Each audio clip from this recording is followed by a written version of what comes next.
जय हिंद दोस्तों, स्वागत है आप सभी का आपके अपने परिवार द लॉजिकल साइंस में। मैं हूं आलोक सिंह आतीश और उम्मीद करते हैं आप सभी अच्छे होंगे। कई छात्रों का लगातार व्हाट्सएप पे मैसेज आ रहा था कि गुरुजी एएलपी का फॉर्म डालना है और उसमें फोटो और सिग्नेचर कैसा होगा, इसके बारे में आप बता दीजिए। कई छात्र लगातार ये मैसेज कर रहे थे कि सर इसमें जरूरी डॉक्यूमेंट कौन कौन से हैं। हालांकि मैंने एक वीडियो बनाया था, लेकिन बहुत सारे मित्रों को कहीं ना कहीं उसमें भी कंफ्यूजन रह गया था। और कई मित्र ये भी मैसेज कर रहे थे कि गुरुजी हमने इस ट्रेड से आईटीआई करा है, क्या ये इसके लिए एलिजिबल है या नहीं है। और कई मित्र ऐसे भी थे जिनका क्वेश्चन ये भी था कि गुरुजी हम जो हैं वो मतलब फिजिकली हैंडीकैप में आते हैं और हम फॉर्म डाल सकते हैं या नहीं डाल सकते हैं। और सभी से मैंने एक ही वादा करा था कि बहुत ही जल्द हम इस पे एक वीडियो ले आएंगे ताकि आपकी जो डाउट है वो सारी चीजें क्लियर हो जाए। तो मेरे मित्र, अगर आप भी एएलपी 2024 का फॉर्म डालना चाह रहे हैं तो फॉर्म डालने से पहले आज का जो ये वीडियो सेशन है आपके लिए काफी महत्वपूर्ण है, क्योंकि एक छात्र को फॉर्म डालने से पहले किसी भी पोस्ट के लिए जो जरूरी जानकारी होनी चाहिए या फिर आप कह सकते हो जरूरी योग्यताएं या किसी भी अन्य चीजों से संबंधित जो जानकारी होना चाहिए वो कहीं ना कहीं आवश्यक होता है। और मेरे मित्र, अगर आप वीडियो के अंत तक बने रहते हैं तो मेरे ख्याल से आपको कहीं से भी कोई डाउट नहीं रहेगा और एएलपी 2024 के फॉर्म को डालने में आपको किसी की मदद की जरूरत नहीं पड़ेगी। तो बहरहाल आइए बिना अपने समय को गंवाए हुए शुरू करते हैं आज के इस सेशन की।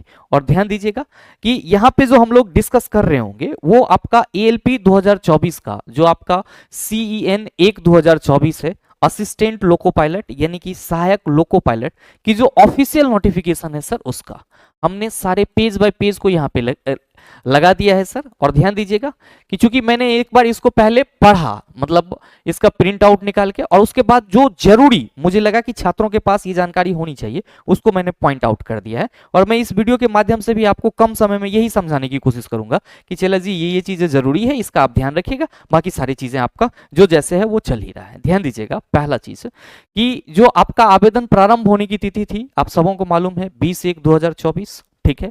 और आवेदन जमा करने की अंतिम तिथि 19/2/2024। तो याद रखिएगा समय आपके पास बहुत कम है, तो जितना जल्दी हो सके फॉर्म डाल लीजिएगा, ठीक है। और साथ ही एक चीज ध्यान में रखिएगा कि शुल्क दे करके यानी कि फी दे करके आप अपने आवेदन में संशोधन कर सकते हैं 20/2/2024 से लेकर के 29/2/2024 के बीच में। यानी कि आपका 19 फरवरी को जो है वो फॉर्म का लास्ट डेट है डालने का। और अगर आपके फॉर्म में कोई त्रुटि रह गई है, कोई गलती हो गई है, तो सर उस गलती में आप संशोधन जो है वो फी डाल करके कर सकते हैं, यानी कि आपको शुल्क लगेगा और उस शुल्क की सहायता से आप 20 फरवरी से 29 फरवरी तक कर सकते हैं। अब नेक्स्ट ध्यान दीजिएगा कि जो पद है आपका वो है सहायक लोको पायलट एएलपी यानी कि असिस्टेंट लोको पायलट। और इसका जो वेतनमान स्तर है वो है लेवल 2, ठीक है। और प्रारंभिक वेतन 19,900। और जो आपका मेडिकल फिटनेस चाहिए या आप कह सकते हो मेडिकल स्टैंडर्ड चाहिए वो आपका A1 है, ठीक है। और एज यहाँ पे 18 से 30 दिया गया है और एज में संशोधन हुआ है, तो हमने उस नोटिफिकेशन को भी इस वीडियो में डाल दिया है, तो हम लोग एज संशोधन वाली बात कर लेंगे। टोटल पद बोलने की जरूरत नहीं है, आप सभी को मालूम है। नेक्स्ट मेरे मित्र, इसमें जो सबसे पहला चीज आप सबों को ध्यान देना है वो ये कि आपको जो एएलपी फॉर्म डालना है तो आपकी जो शैक्षणिक योग्यता होनी चाहिए। अगर हम बात करें एजुकेशनल क्वालिफिकेशन की, किसकी बात करें चला, एजुकेशनल क्वालिफिकेशन की, तो आप सभी ध्यान में रखिएगा, आप सभी ध्यान में रखिएगा कि एजुकेशनल क्वालिफिकेशन जो है वो मैट्रिकुलेशन यानी कि 10th पास और साथ ही साथ आपका रिलेटेड ट्रेड से आईटीआई होना जरूरी है। रिलेटेड ट्रेड से आपका जो है वो आईटीआई या आपका जो कुछ भी है, मतलब टेक्निकल डिग्री एक तरह से आप कह सकते हो, रिलेटेड टेक्निकल डिग्री वो होना जरूरी है। क्या क्या है आपका टेक्निकल डिग्री वो भी हम लोग बात कर लेंगे, ठीक है। तो योग्यता ये है आपका। तो इसमें इस पॉइंट के अकॉर्डिंग यही कहा जा रहा है कि जो इसका फॉर्म का लास्ट डेट है या उससे पहले तक आप मतलब आपकी जो सर्टिफिकेट है वो पूरी तरह से कंप्लीट होना चाहिए। मतलब क्या हुआ, मतलब ये हुआ कि अगर आप अपियरिंग स्टूडेंट हैं, अगर आप अपियरिंग स्टूडेंट हैं तो आप एएलपी का फॉर्म नहीं डाल सकते। इसमें आपको पहले ही इंडिकेट कर दिया गया है कि उम्मीदवार को यह सुनिश्चित करना होगा कि वे इस सीएन के अनुसार आवेदन जमा करने की अंतिम तिथि या उससे पहले पद के लिए सभी निर्धारित शैक्षिक और तकनीकी योग्यताएं पूरी करते हैं, ठीक है। निर्धारित शैक्षणिक और तकनीकी योग्यता के अंतिम परिणाम की प्रतीक्षा कर रहे उम्मीदवार आवेदन के पात्र नहीं है, मतलब अपियरिंग स्टूडेंट जो है, अपियरिंग कैंडिडेट जो है वो इसके लिए एलिजिबल नहीं है। पहला चीज तो ये हो गया चला। दूसरा चीज आप सभी ध्यान में रखिएगा कि SC ST OBC EWS EBC स्थिति या किसी अन्य लाभ जैसे कि शुल्क रियायत, आरक्षण, रिजर्वेशन, एज में छूट, इन सभी के लिए आपको क्या करना होगा, तो सर ये सभी सर्टिफिकेट देने होंगे, ठीक है। और इस सर्टिफिकेट की जांच जो है वो कब होगी, तो सर जब आपका डॉक्यूमेंट वेरिफिकेशन होगा तब, लेकिन अभी फॉर्म डालते वक्त आपको इसका सर्टिफिकेट नंबर देना होगा। और दूसरा महत्वपूर्ण चीज कि मेडिकल फिटनेस उम्मीदवार को यह सुनिश्चित करना होगा कि वे ALP पद के लिए निर्धारित चिकित्सा मानकों को पूरा करते हैं। जो अभ्यर्थी इस पद के लिए चिकित्सीय दृष्टि से अनुपयुक्त पाए जाएंगे उन्हें कोई विकल्प नियुक्ति नहीं दी जाएगी। कई छात्रों का ये डाउट रहता है और मतलब पहले था डाउट, जैसे इस नोटिफिकेशन के आने से पहले कि गुरुजी अगर हम ALP के लिए डालें और हमारे में कोई कमी आ जाए तो क्या हमें टेक्नीशियन की पोस्ट मिल सकती है। अब तो चला जी ALP और टेक्नीशियन अलग अलग हो गई है और टेक्नीशियन की ऑफिशियल नोटिफिकेशन आई नहीं है। तो ये चीज आप ध्यान में रखिएगा कि अगर आप ALP के लिए मेडिकली अनफिट रहते हैं तो आपके लिए कोई जो उपयुक्त विकल्प है उसकी व्यवस्था नहीं की गई, यानी कि उनके लिए कोई वैकल्पिक नियुक्ति नहीं दी जाएगी, ठीक है। मेडिकल स्टैंडर्ड में आप फेल मतलब आप बाहर। एज की बात तो हम करेंगे ही करेंगे आगे।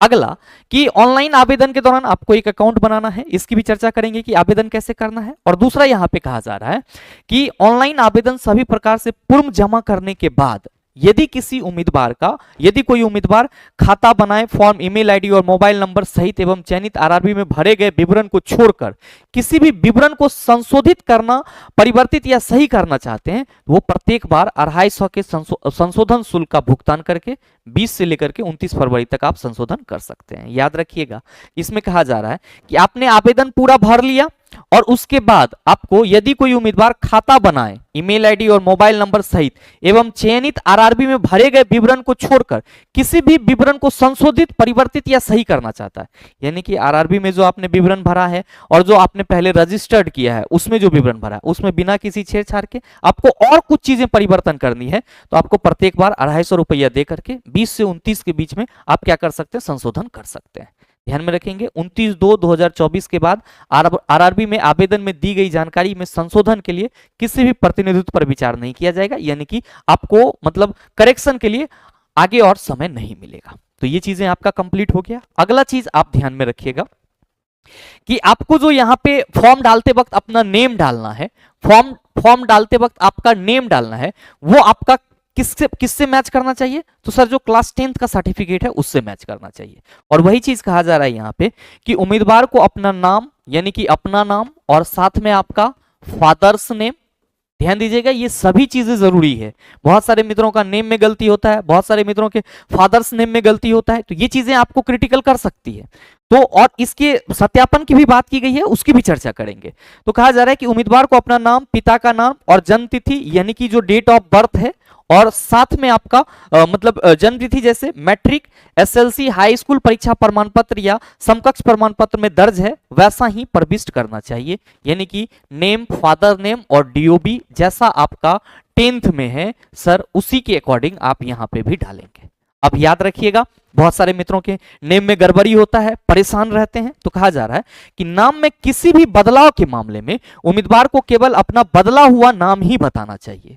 अगर आपका नाम जो है वो गलत है और आप उसमें सुधार करना चाह रहे हैं या सुधार करवाए हुए हैं, तो जिससे आपका मतलब सर्टिफिकेट इशू है जो गलत है वो वाला नहीं डालना है, जो सही वाला है वो डालना है। कहा जा रहा है कि नाम में किसी भी बदलाव के मामले में उम्मीदवार को केवल अपना जो आपका बदला हुआ नाम है वही बताना चाहिए, ठीक है, ये नहीं कि पुराना वाला नाम डाल दीजिएगा। हालांकि अन्य सभी विवरण मैट्रिकुलेशन या समकक्ष प्रमाण पत्र से मेल खाने चाहिए और ऐसे परिवर्तन की तिथि या फिर कहा जा रहा है ऐसे परिवर्तन के लिए आवेदन ऑनलाइन आवेदन जमा करने की तिथि से पहले की होनी चाहिए, ठीक है। अब मान लीजिए किसी का फॉर्म में करेक्शन है या नाम में है, तो आपका ये नहीं होना चाहिए कि सर हम जिस दिन कर रहे हैं उस दिन उसको दिए, उससे पहले की तिथि में आप ये लगा दीजिए कि हाँ हम करेक्शन में लगवाएं, हमारा बदला हुआ ये नाम होगा। और मेरे मित्र यहाँ पे ये भी कहा जा रहा है दूसरे में कि राजपत्रित अधिसूचना या ऐसे मामले के लिए लागू कोई अन्य कानूनी दस्तावेज सत्यापन के समय प्रस्तुत किया जाना चाहिए। आपने फॉर्म डाल दिया, आपका कोई मतलब मान लो कि नाम गलत है और उसको आप सुधरवाने के लिए दिए हुए हैं, आप दूसरे डेट में दिए थे, अभी तक आया नहीं है, तो जो सुधरवाने के लिए दिए हैं और जो मतलब आपका जो आप जिस नाम से चाहते हैं उससे आप हाफी डिपिट या आप कह सकते हो कि राजपत्रित अधिसूचना से जो कोई भी आपका कानूनी दस्तावेज जो आपका सत्यापन डीवी के समय लगेगा वो आपको प्रस्तुत यानी कि वहां पे करना होगा कि हाँ उस वक्त हमारा नाम गलत था और हमने ये किया था और ये हमारा रहा सत्यापन। ये आप इसको मतलब हाफी डिपिट वगैरह कह सकते हो, इस फॉर्म में आपको करा के रखना होगा। अब सभी दस्तावेजों पर उम्मीदवार के हस्ताक्षर एक समान और एक जैसे होनी चाहिए। ये हमेशा ध्यान में रखिएगा कि जितने भी डॉक्यूमेंट्स होंगे उन पे आपका जो सिग्नेचर होगा वो एक समान और एक जैसा होना चाहिए। अब देखो सिग्नेचर में कई लोग क्या करते हैं, तो सर ऐसे अगर हमको आलोक लिखना है तो ALOK, ये गलत है चला। चालू नाम का मतलब क्या हुआ कि जो हमारा नेम है उसमें हमारा पहला कैपिटल लेटर और उसके बाद जो है वो स्मॉल लेटर, तो सिग्नेचर हमारा ये हुआ, ये नहीं कि आप सब ब्लॉक लेटर में भर दीजिएगा, गलत हो जाएगा। ठीक है, वही चीज कहा जा रहा है आपका कि सभी दस्तावेज पर उम्मीदवार के हस्ताक्षर एक समान और एक जैसे होने चाहिए और हस्ताक्षर चालू हस्तलिखित होना चाहिए, न कि बड़े बड़े अक्षरों में या असंबद्ध अक्षरों में। विभिन्न हस्ताक्षरों के उपयोग के परिणाम स्वरूप उम्मीदवारी अयोग्य हो सकती है, ये चीजें ध्यान में रखिएगा। सिग्नेचर जब भी करिएगा तो जैसे करते हैं वैसे करिएगा, ब्लॉक लेटर का उपयोग नहीं कीजिएगा, ये अमान्य माना जाएगा। ठीक है, तो यहां पे मैं सिग्नेचर डाल करके सर इंडिकेट कर दे रहा हूं ताकि आप सबों को ये याद रहे मोटे अक्षर। ठीक है, और इसमें आपको कोई और जानकारी नहीं पढ़ना है, ये सब चीजें बेकार है। तो एक चीज आपका सिग्नेचर यहां पे कंप्लीट हो गया। दूसरा name, father's name, date of birth कैसे डालना है सर, जो 10th में है वही वाला लगेगा। बाद बाकी ये तो आपका मेडिकल फिटनेस वगैरह अभी आएगा, उस पर हम चर्चा करेंगे कि क्या कैसे लगना है। अब मेरे मित्र ध्यान दीजिएगा यहाँ पे एक और चीज कि अगर आप एग्जाम देते जाने वक्त CBT 1 पास कर लिए हैं, CBT 2 में जाना चाह रहे हैं या फिर DB है, इन सभी में अगर आप जा रहे हैं, सिंपली एग्जाम देने जा रहे हैं और आपको मतलब यात्रा शुल्क चाहिए या यात्रा शुल्क में रियायत चाहिए, टिकट वगैरह चाहिए, तो कहा जा रहा है कि निःशुल्क ट्रेन यात्रा सुविधा SC और ST उम्मीदवारों को अनुरोध के लिए स्वीकार निःशुल्क स्लीपर क्लास रेलवे पास चयन के विभिन्न चरणों अर्थात CBT, CBAT, DB, मेडिकल परीक्षा जैसे उनके E-कॉल लेटर के साथ प्रदान किया जाएगा। SC ST को यहाँ पे क्या मिलेगा सर, जो यात्रा में रियायत है यानी कि छूट है वो मिलेगी आपको। स्लीपर कोच का जो है वो रेलवे पास मिलेगा आपके E-कॉल लेटर के साथ ही, ध्यान में रखिएगा।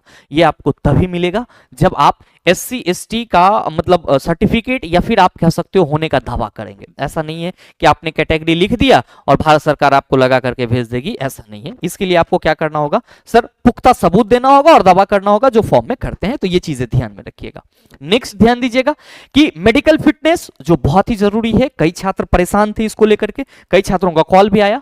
तो इसमें यह कहा जा रहा है कि DB के लिए बुलाए गए उम्मीदवार को रेलवे प्रशासन द्वारा आयोजित अपेक्षित मेडिकल फिटनेस टेस्ट पास करना होगा ताकि यह सुनिश्चित हो सके कि वे पद से जुड़े कर्तव्यों को पूरा करने के लिए शारीरिक रूप से फिट हैं। दृश्य तीक्ष्णता मानक रेलवे सेवा के लिए एक महत्वपूर्ण चिकित्सा फिटनेस है और इस CN के सहायक लोको पायलट के पद के लिए चिकित्सा आवश्यकता नीचे दी गई है।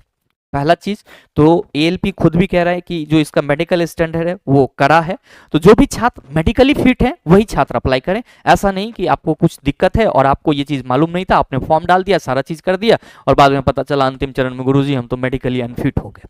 तो ये चीजें भी बहुत मायने रखती है। जो मेडिकल स्टैंडर्ड होगा वो A1 होगा और शारीरिक रूप से हर तरह से फिट।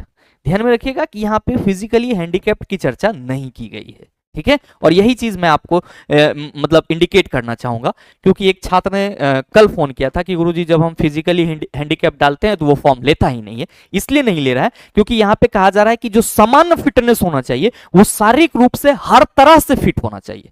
तो जब हर तरह से फिट होने की बात की जा रही है तो किसी भी तरह के हैंडीकैप की बात यहाँ पे नहीं की जा रही है। और दूसरा, अगर दृष्टि मानक की बात की जाए तो जो आई है आपका वो 6/6, ठीक है। और मतलब 6/6 बिना फॉगिंग टेस्ट वाले चश्मा का और +2D से ज्यादा स्वीकार नहीं होगा। और निकट दूर की दृष्टि 6/6 और निकट दृष्टि जो है सर वो SN 0.6 और 0.6 बिना चश्मे के। और कलर विजन की बात करें, binocular vision, field of vision, night vision, mesopic vision आदि के लिए टेस्ट पास करना होगा। यानी कि कलर विजन समझ ही रहे हैं कितना महत्वपूर्ण होगा, binocular vision, field of vision, night vision, ये सब जरूरी है क्योंकि अगर आप ALP बनते हैं तो आपको रात्रि में भी ट्रेन चलानी पड़ेगी और बहुत तरह की परिस्थितियां होगी, फॉगिंग, बहुत सारी चीजें होती है, तो वहां पे आपको ये आई टेस्ट तो पास करना ही करना होगा, ठीक है।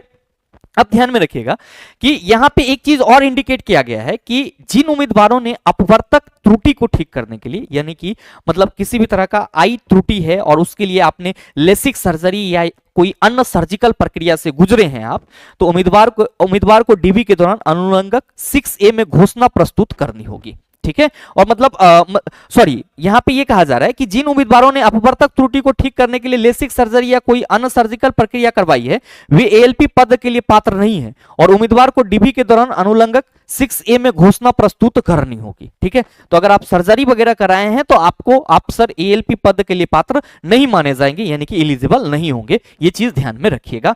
यानी कि आप ये कह सकते हैं कि सर फिजिकली हैंडीकैप्ड का यहाँ पे चर्चा नहीं है, मतलब जो हैंडीकैप्ड हैं, विकलांग कैटेगरी से आते हैं, वो फॉर्म नहीं डाल सकते हैं। हाँ, जो शारीरिक रूप से पूरी तरीके से फिट हैं, जिसका आई टेस्ट मतलब दूरदृष्टि 6/6, naked 0.6, colour vision, binocular vision, सारा चीज ठीक है, आप मेडिकली फिट माने जाएंगे।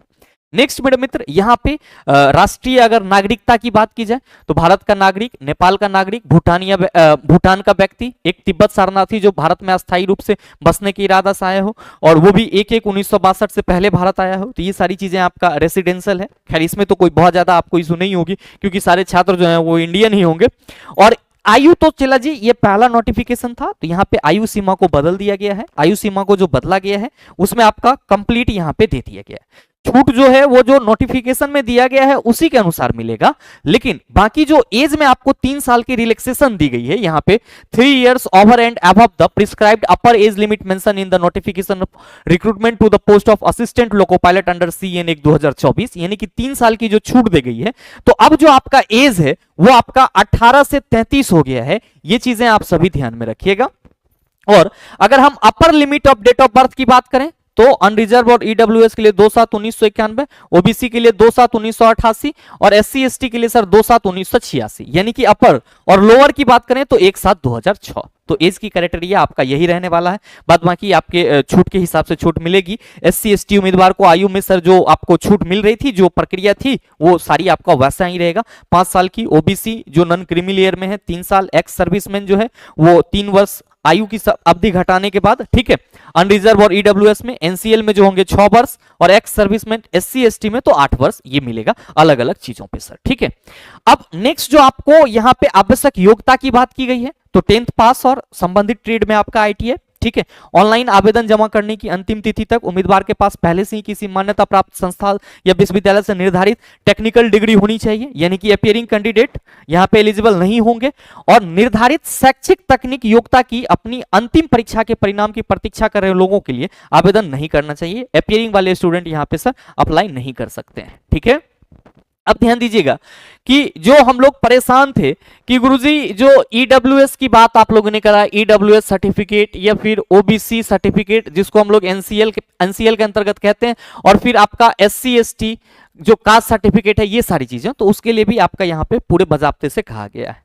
ध्यान दीजिएगा कि जो आप ईडब्ल्यूएस बनाएंगे वो आपका रेलवे परफॉर्मेंस से मैच करना चाहिए। यहाँ पे कहा जा रहा है कि ईबीसी इकोनॉमिकली, यहाँ पे ईबीसी भी ध्यान में रख लीजिएगा। ईबीसी क्या कहा जा रहा है कि इकोनॉमिकली बैकवर्ड क्लासेज के उम्मीदवार वे हैं जिनकी वार्षिक पारिवारिक आय 50,000 रुपए से कम है, यानी कि वैसे उम्मीदवार ईबीएस कैंडिडेट होंगे जिसकी जो पारिवारिक वार्षिक आय है वो 50,000 रुपए से कम हो और रियायती शुल्क के लिए पात्र है। ठीक है, और जो आपका ईबीसी सर्टिफिकेट होगा वो जारीकर्ता प्राधिकारी के लेटर हेड पर निर्धारित प्रारूप अनुलंघक 4 में सर आपका दिया हुआ है। एनेक्सर हम दिखाएंगे, यहाँ पे रखे हुए सारा चीज हम व्यवस्था कर दिए हैं सर, ये पूरा आपका एनेक्सर ही है, तो एनेक्सर 4 के अकॉर्डिंग आपको करना होगा ये सारी चीजें, ये ध्यान में रखिएगा। ठीक है, ठीक है, तो ये चीज आपका यहाँ पे कहा जा रहा है कि एनेक्सर 4 में आवेदन की तिथि पर वैध आय प्रमाण पत्र और निम्नलिखित प्राधिकारी आर्थिक रूप से पिछड़े वर्ग की पहचान के उद्देश्य से आय प्रमाण पत्र जारी करने के अधिकृत हैं। ठीक है, कौन कौन सा चीज, तो ध्यान दीजिएगा कि आपका जो ईबीसी सर्टिफिकेट है अगर वो जिला मजिस्ट्रेट से बना हुआ है या फिर अपने निर्वाचन क्षेत्र में व्यक्तियों के लिए लोकसभा के मौजूदा संसद सदस्य, उस जिले के व्यक्ति के लिए राज्यसभा के मौजूदा संसद सदस्य, सिंपली ईबीसी सर्टिफिकेट जो है उसकी जो बनाने की प्रक्रिया है या उसके लिए जो अधिकृत आपका है जहां से बन सकता है वो जिला मजिस्ट्रेट से बना सकते हैं। आपके निर्वाचन क्षेत्र में अगर कोई व्यक्ति मौजूदा में लोकसभा सांसद है तो उनसे, और सर अगर उस जिले के व्यक्ति के लिए राज्यसभा के मौजूद संसद सदस्य, जहां ये संसद सामान्य रूप में रहते हैं, और देश में कहीं से भी कोई व्यक्ति अगर केंद्रीय मंत्री है तो वो आपका ईबीसी पे साइन कर देगा, आपका काम बन जाएगा। ये ठीक है। अब ध्यान दीजिएगा नेक्स्ट अगला, कि अगर हम लोग बात करें यहां पे ईबीसी में एक और, तो बीपीएल कार्ड या किसी मान्यता प्राप्त गरीबी उन्मूलन कार्यक्रम के तहत केंद्र सरकार द्वारा जारी कोई अन्य प्रमाण पत्र भी क्या होगा, मान्य होगा, या रेलवे के द्वारा इज्जत एमएसटी रेलवे द्वारा जारी हो तो वो भी मान्य होगा। अब एक चीज ध्यान दीजिएगा कि यहां पे लंबवत रेलवे में आपको दो तरह के आरक्षण मिलते हैं, एक तो आपका वर्टिकल रिजर्वेशन हो गया, दूसरा हॉरिजेंटल। तो हॉरिजेंटल बेसिकली एक्स सर्विसमैन के लिए।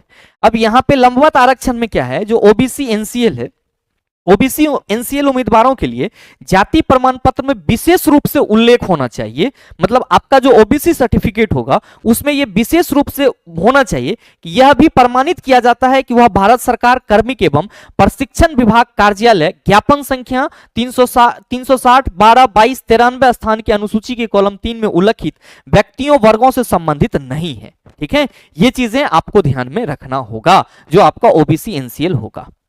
अब ध्यान दीजिएगा, बहुत सारे छात्रों को इसमें कंफ्यूजन थी कि गुरुजी इसमें ओबीसी सेंट्रल की लगेगी, स्टेट की लगेगी। मेरे मित्र सेंट्रल की लगेगी, और मतलब थोड़ा सा अगर आप मेहनत करेंगे तो जो समय बचा है उसमें भी बन सकता है। तो ये चीजें ध्यान में रखिएगा। ओबीसी को लेकर के बहुत सारे छात्रों को दिक्कत थी।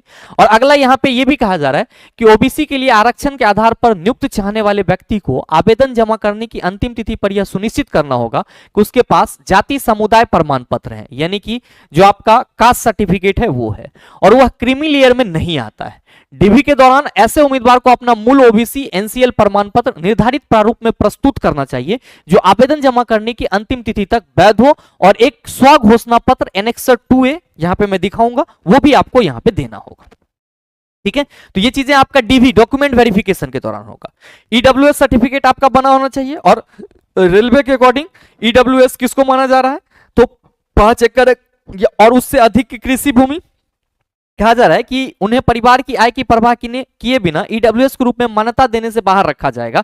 किसे कहा जा रहा है कि वे उम्मीदवार जो एससी एसटी ओबीसी एनसीएल के लिए आरक्षण की योजना के अंतर्गत नहीं आते हैं, जिनकी पारिवारिक सकल वार्षिक आय 8 लाख रुपया से कम है।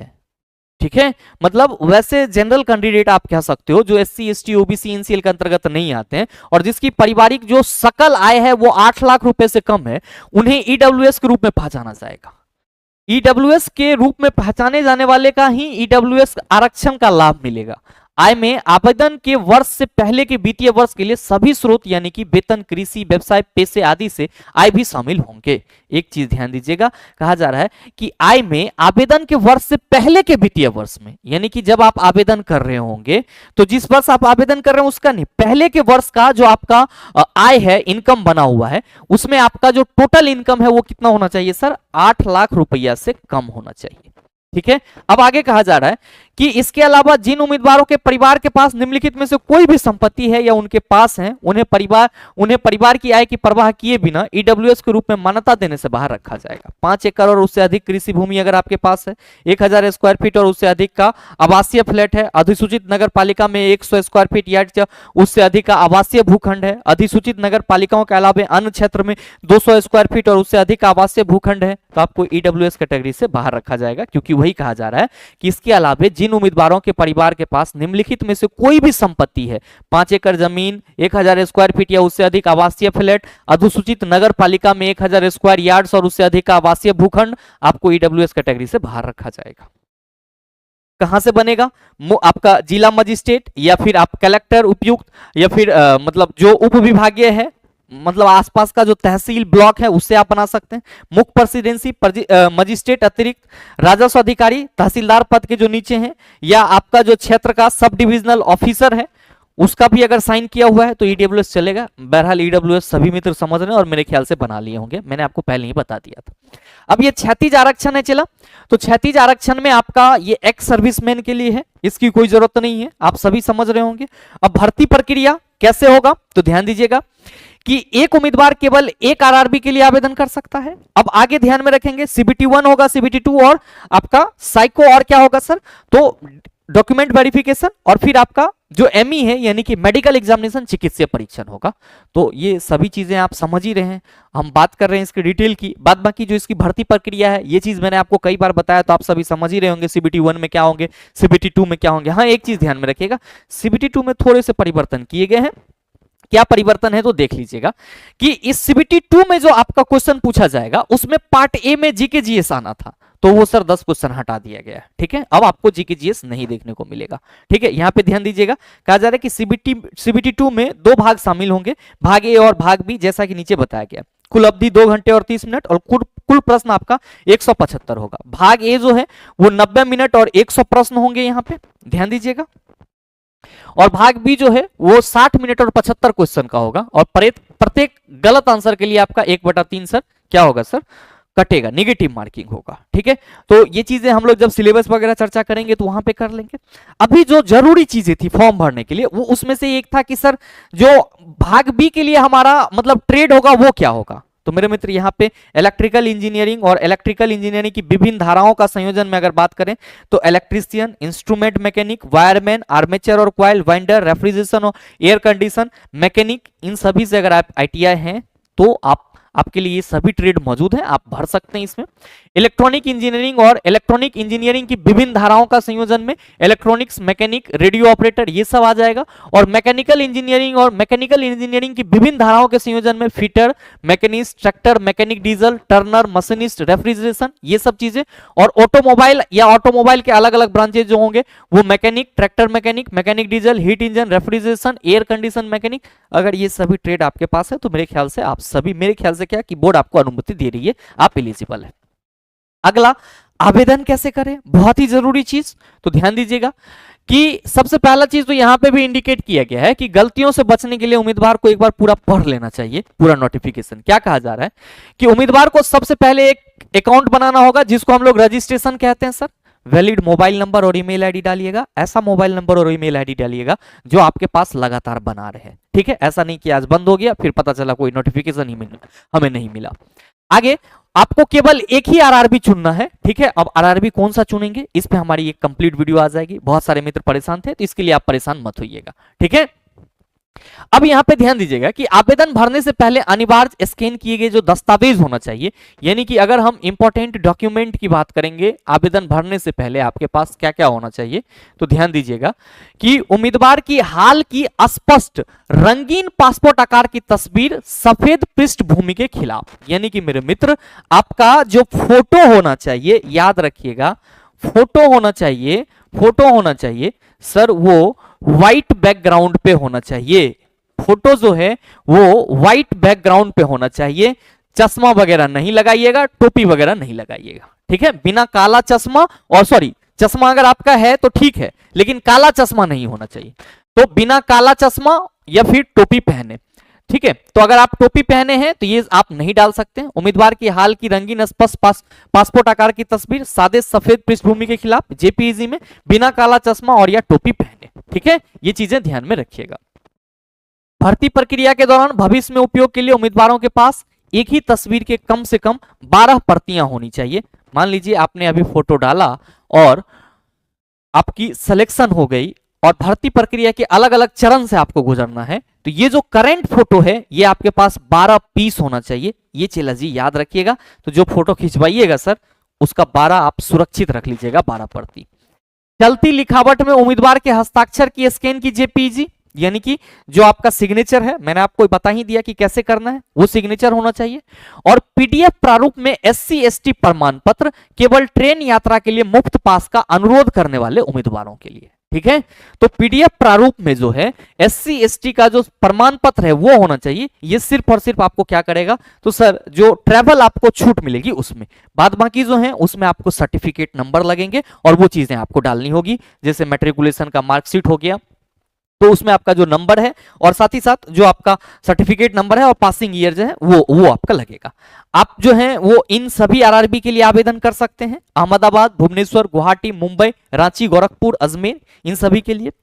और साथ ही मेरे मित्र ध्यान में रखिएगा कि आपको जो सर्टिफिकेट चाहिए, जो डॉक्यूमेंट चाहिए, वो SC ST अभ्यर्थियों के लिए जाति प्रमाण पत्र का जो प्रारूप होगा वो मेरे मित्र यही होगा। आप जरा सा इसको देख पा रहे होंगे, यहाँ पे आप जरा सा इसको देख पा रहे होंगे। अगर हम इसको नीचे करें तो ये आपका जाति प्रमाण पत्र का क्या होना चाहिए, तो ध्यान दीजिएगा प्रारूप होना चाहिए। इसको आप सभी देख पा रहे होंगे, इसी तरीके का होना चाहिए। ठीक है, अब अगला चीज ध्यान दीजिएगा कि OBC नॉन क्रीमी लेयर के अगर हम लोग प्रमाण पत्र की बात करेंगे, OBC अगर हम लोग नॉन क्रीमी लेयर के प्रमाण पत्र की बात करेंगे तो याद रखिएगा कि आपका जो प्रारूप होगा वो आपका कुछ इस तरीके से होगा। मेरे ख्याल से बोर्ड पे आप सभी को विजिबल हो रहा होगा। अगला मेरे मित्र जो आपका OBC NCA उम्मीदवार द्वारा स्व घोषणा पत्र जिसकी मैंने चर्चा करा था वो आपका कुछ इस तरीके का प्रारूप का होगा। और आर्थिक रूप से कमजोर EWS द्वारा तैयार किए जाने वाले आय और संपत्ति प्रमाण पत्र, याद रखिएगा जो EWS कैंडिडेट होंगे उनका भी आय बनेगा। ठीक है, तो आय और संपत्ति प्रमाण पत्र का ब्यौरा कुछ इस तरीके का होना चाहिए।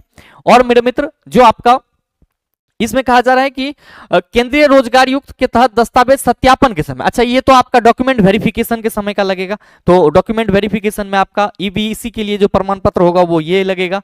और फिर आपका ये आपका अल्पसंख्यक समुदाय के उम्मीदवारों द्वारा प्रस्तुत की जाने वाली स्व घोषणा परीक्षा शुल्क माफ करने के लिए, जो मतलब अल्पसंख्यक समुदाय से आते हैं, अगर उनको परीक्षा फीस माफ करना है तो उसके लिए ये प्रारूप होगा। बाद बाकी ये आपका टेस्ट वगैरह के लिए जो मेडिकल फिटनेस के लिए चाहिए वो है, और ये सारी चीजें हैं। तो कुल मिला के जो आपका ALP का पूरा नोटिफिकेशन था वो आपका यही था। और मेरे ख्याल से जो आपकी 3-4 डाउट थी लगातार वो क्लियर हो गई होगी। पहला, कई छात्रों का ये डाउट था कि गुरुजी जो अपीयरिंग वाले कैंडिडेट हैं वो फॉर्म डालेंगे या नहीं डालेंगे, तो मेरे मित्र आप सभी ने देख लिया नहीं डालेंगे।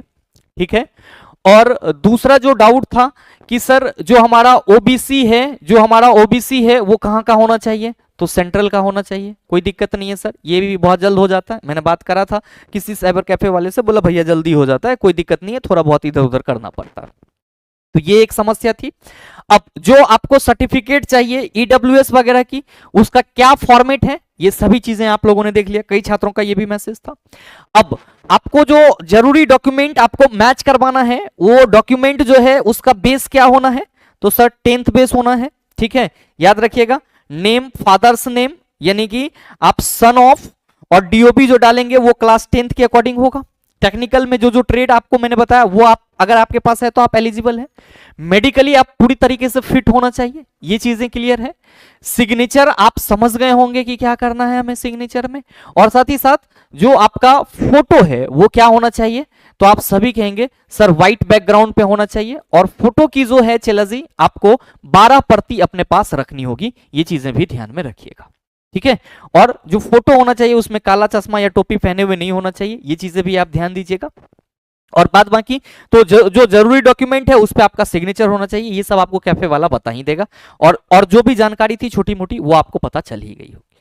अब आपको यहाँ पे दो बहुत ही महत्वपूर्ण समस्या आ रही है कि सर सेफेस्ट जोन की चर्चा किया जाए तो कौन सा होगा।